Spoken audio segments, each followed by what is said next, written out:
আপোনালোক সবকে মোৰ চেনেললৈ স্বাগতম জনাইছোঁ তো আজি আমি এইটো কুৱেশ্যন সলভ কৰিম এইটো হ'ল বায়োকেমিষ্ট্ৰি তো মই ভাবিছোঁ কি আমি পুৰণা কুৱেশ্যন পেপাৰ যিহেতু সলভ কৰিছোঁ এইটো এটা সিৰিজত মই উলিয়াওঁ য'ত প্ৰথমতে আমি বায়ো ইউনিট ৱাইজ আমি যোনবোৰ কুৱেশ্যনছ আছে সেনেকৈ সলভ কৰিম আৰু মই ইয়াত ইয়াৰটো আপোনাক মেনশ্যন কৰি দিম কুৱেশ্যন পেপাৰ যদি আপোনাক লাগে পুৰণা তেতিয়াহ'লে আপুনি মোক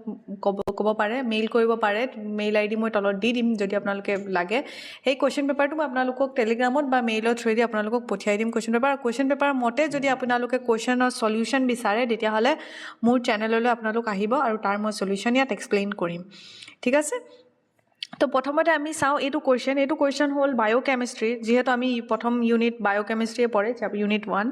তো তাত আমি এইটো কুৱেশ্যন চাইছোঁ আৰু এইটো কুৱেশ্যন বহুতেই উজু কুৱেশ্যন আপোনালোকে সলভ কৰিব পাৰিব প্ৰথমতে ভিডিঅ'টো পজ কৰি ট্ৰাই কৰক যদি হয় আপোনালোকৰ পৰা সলভ হয় তেতিয়াহ'লে আগে কণ্টিনিউ কৰিব নালাগে কাৰণ এনে সময় কোনে নষ্ট কৰে হয়নে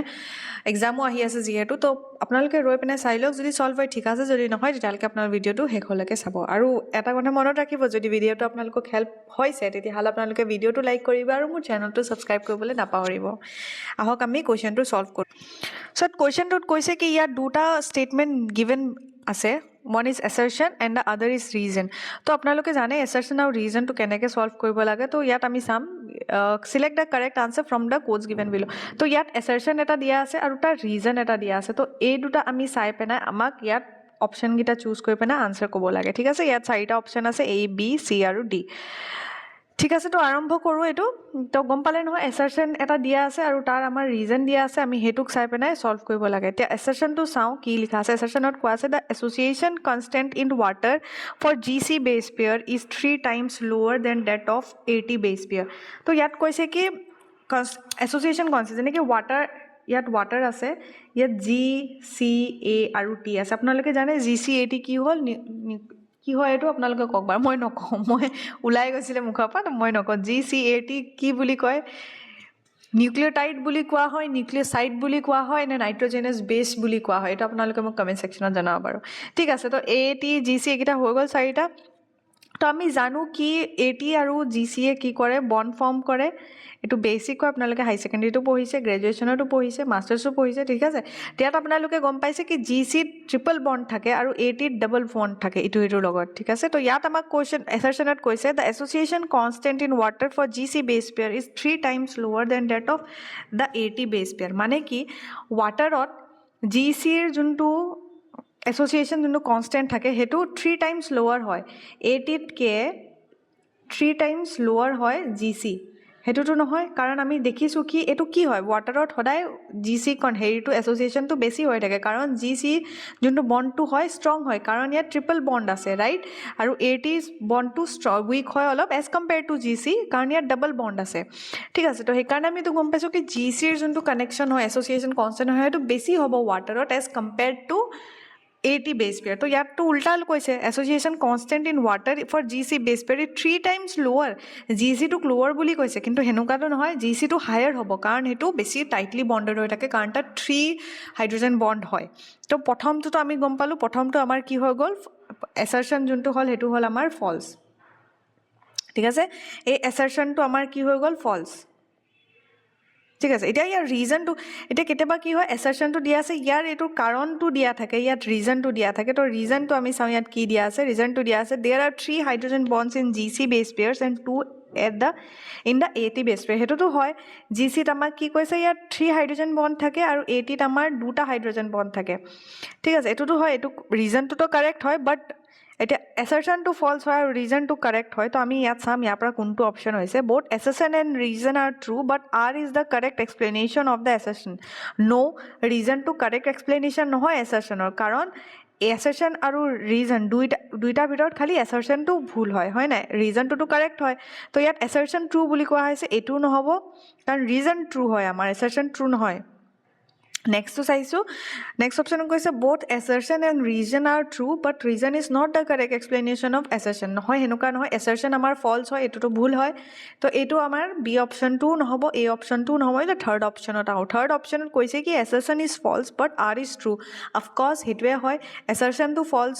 হয়নে আৰু ৰিজনটো কি হয় ৰিজনটো ট্ৰু হয়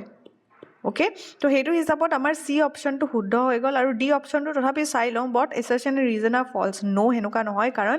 ৰিজনটো আমাৰ কি হয় ট্ৰু হয় ঠিক আছে তো এনেকৈ আমি এইটো কুৱেশ্যন ছল্ভ কৰিলোঁ এতিয়া নেক্সট মই আপোনালোকলৈ আৰু এটা কুৱেশ্যন আনিছোঁ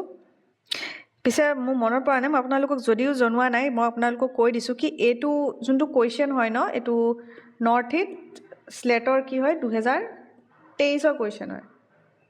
22-23 ঠিক আছে 23 কুৱেশ্যন হয় এইটো আপুনি 2023 যদি কুৱেশ্যন পেপাৰ চাব নহয় তাত আপুনি এইটো কুৱেশ্যন পাব ঠিক আছে এতিয়া নেক্সট আমি বেলেগ এটা কুৱেশ্যন ছল্ভ কৰিম এইটো বায়'কেমিষ্ট্ৰি হ'ব যিহেতু প্ৰথমে বায়'কেমিষ্ট্ৰি ছল্ভ কৰিবলৈ গৈছোঁ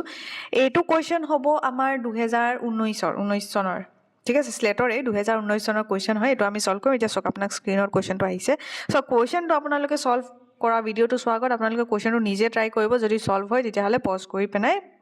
বন্ধ কৰি দিব ভিডিঅ'টো ঠিক আছে এতিয়া নেক্সট কুৱেশ্যনটো চাওঁ এইটো হ'ল কুৱেশ্যন যদি আগৰ কুৱেশ্যনটো আপোনালোকৰ পৰা ছল্ভ হৈছে এইটো কুৱেশ্যনটো আপোনালোকক পানী লাগিব কাৰণ এইটো একেবাৰে পানী হয় তো ইয়াত এইটো হৈছে কি 2019 চনৰ এইটো কুৱেশ্যন মই আপোনালোকক ক'লোঁ এতিয়া এইটো আমি ছল্ভ কৰিম তো ইয়াত কৈছে কি which of the following is correct in ডিএনএৰ কেছত এইকেইটাৰ পৰা কোনটো কাৰেক্ট হয় ইয়াত চাৰিটা অপশ্যন দি আছে তো প্ৰথমতে আমি চাম A forms 2 hydrogen bond with G and 3 forms 3 hydrogen bond with C তো ইয়াত মই এনেকৈ কৈছোঁ প্ৰথমতে কৈছে A forms 2 hydrogen bonds with G আৰু T forms 3 hydrogen bond with C নহয় এইটো ভুল হয় কাৰণ আমি জানো ষ্টেণ্ডাৰ্ড বেছ পেয়াৰিংটো কি হয় জি চি ট্ৰিপল বণ্ড হয় আৰু এ ডাবল বণ্ড বনে টি লগত এইটো কি হয় চাৰ্গভছ ৰুল বুলি কয় হয়নে ঠিক আছে তো এইটো আমি চালোঁ এইটোতো আমাৰ ক্ৰাইটেৰিয়া ফ'ল' নহৈছে তো এ অপশ্যনটো ভুল হ'ব বি অপশ্যনটোত যাওঁ A forms 3 hydrogen bond with T and G forms ইয়াত কৈছে A form 3 hydrogen bond with T and G forms 2 hydrogen bond with C নহয় এইটোও নহয় এইটো বি অপশ্যনটো ভুল হ'ব এতিয়া আমি চি অপশ্যনত যাওঁ চি ফৰ্মত কৈছে কি A forms 2 covalent bond with T and G forms 3 covalent bond with C এতিয়া চাওক ইয়াত কোভেলেণ্ট বণ্ড বুলি কোৱা হৈছে হাইড্ৰজেন বণ্ড বুলি নাই কোৱা ঠিক আছে এতিয়া আপোনালোকে জানিব লাগে কি কোভেলেণ্ট বণ্ড আৰু হাইড্ৰজেন বণ্ডৰ মাজত ডিফাৰেঞ্চ কি আছে হাইড্ৰজেন বণ্ড যোনটো হয় ন আমি জানো ইয়াৰ মাজত হাইড্ৰজেন বণ্ড থাকে তো হাইড্ৰজেন বণ্ডটো যেতিয়া আপুনি বণ্ডিং পঢ়িব তাত আপুনি গম পাব কি হাইড্ৰজেন বণ্ডটো এটা উইক বণ্ড হয় ঠিক আছে এটা উইক বণ্ড হয় আৰু সেইকাৰণে আমি তাক নন কোভেলেণ্ট বণ্ডত কনচিডাৰ কৰোঁ ঠিক আছে আমি ইয়াত জানো কি ইয়াৰ ভিতৰত হাইড্ৰজেন বণ্ড হয় তো এইটো নন কোভেলেণ্ট বণ্ড হয় হাইড্ৰজেন বণ্ডটো কোভেলেণ্ট বণ্ড নহয় কিন্তু ইয়াত কৈছে কি এ আৰু এ টিৰ লগত দুটা কোভেলেণ্ট ইয়াত হয় দুটা বণ্ডটো ফৰ্ম কৰে কিন্তু সেইটো কোভেলেণ্ট বণ্ড ফৰ্ম নকৰে সেইটো নন কোভেলেণ্ট বণ্ড ফৰ্ম কৰে ঠিক আছে তো এইটো আমি গম পাইছোঁ কি এ আৰু টি কি হয় নন কোভেলেণ্ট বণ্ড ফৰ্ম কৰে এইটো কোভেলেণ্ট নকৰে তো সেইটো কাৰণে আমি চি অপশ্যনটো ভুল হৈ যাব এতিয়া আমি যাওঁ last option D option A forms 2 hydrogen bonds with T A টিৰ লগত 2 হাইড্ৰজেন বণ্ড ফৰ্ম কৰিলে আৰু G forms 3 hydrogen bond with C তো জিয়ে চিৰ লগত 3 হাইড্ৰজেন বণ্ড ফৰ্ম কৰিলে ঠিক আছে এইটো হিচাপত আমাৰ আনচাৰটো কি হৈ যাব ডিটো শুদ্ধ হৈ যাব এই কুৱেশ্যনটোত অকণমান ট্ৰিকি খালি এইকাৰণে আছিলে কাৰণ ইয়াত চি অপশ্যনটোত কোভেলেণ্ট বণ্ড বুলি এক্সপ্লেইন কৰি দিলে হাইড্ৰজেন বুলি নাই কৰা ঠিক আছে তো সেইকাৰণে আপোনালোকক কেতিয়াবা কনফিউজন হৈ যাব পাৰে কি হাইড্ৰজেন আৰু কোভেলেণ্ট বণ্ডৰ মাজত ডিফাৰেঞ্চ কি আছে তো বণ্ডৰ বহুত ক্ৰাইটেৰিয়া থাকে কোভেলেণ্ট বণ্ড থাকে নন কোভেলেণ্ট বণ্ড থাকে নন কোভেলেণ্ট বণ্ডবোৰ কম্পেৰেটিভলি অকণমান উইকাৰ বণ্ড হয় ঠিক আছে কিন্তু কোভেলেণ্ট বণ্ডবোৰ যেনেকৈ পেপটাইড ডাইচালফাইড হৈ গ'ল সেইবোৰ হৈ গ'ল অকণমান ষ্ট্ৰং বণ্ডছ হ'ল কিন্তু নন কোভেলেণ্টবোৰ অকণমান উইক বণ্ড হৈ যায় ঠিক আছে তো আই হোপ আপোনালোকে জানে কোভেলেণ্ট নন কোভেলেণ্ট যদি নাজানে মোক ক'ব মই বেলেগ এটা ভিডিঅ'ত এক্সপ্লেইন কৰি দিম বাৰু তো আজিলৈ ইমানেই এই দুটা কুৱেশ্যন আমি ছল্ভ কৰিছোঁ বায়'কেমিষ্ট্ৰিৰ আৰু কেইটামান কুৱেশ্যন যোৱা বছৰৰ বা আগৰ বছৰৰ মই আপোনালোকক